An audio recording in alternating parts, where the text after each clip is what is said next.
So you want to learn chess, but you don't know how the pieces move? Get ready to learn the trickiest piece in the game. Strategic, tactical, calculated. This is 1e4 mate.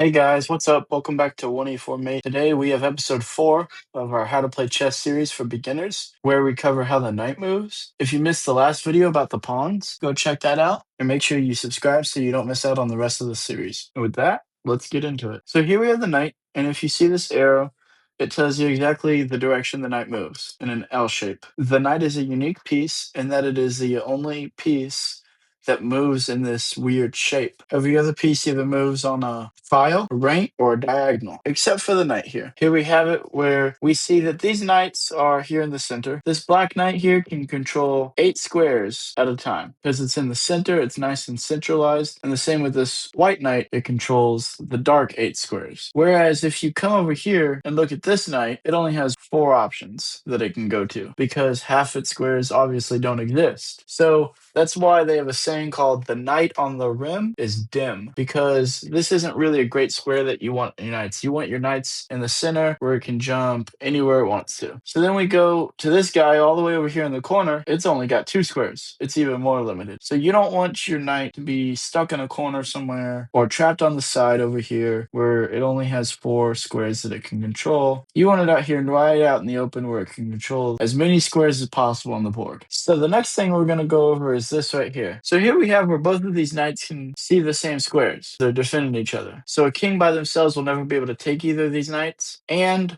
if something does take one of your knights, you can take back. So the next thing we're going to cover is how they move. Here we see that this knight is on a light square, but all the squares that it can move to is a dark square. And over here we have this knight that's on a dark square. All the squares that it can go to are light squares. And so that tells you whatever square this piece is on, it controls the opposite color. That's good to know. For instance, if this knight was going against the light squared bishop, you would want it to stay on a dark square somewhere. For one, the light squared bishop will never be able to attack the knight, and two, the knight will always be able to control some squares that the bishop might go to. Next, we have how any piece works. How can it check the king? So just like it can move and land on a square in an L, it can check the king on an L. And so here's a little fun fact for you. You'll notice that this king is now 3 squares away. It's on the 3rd square from the knight, which means that in order for this knight to be able to check this king, it will take at least 3 moves. So you can choose any route you want. Let's see, maybe 1, 2,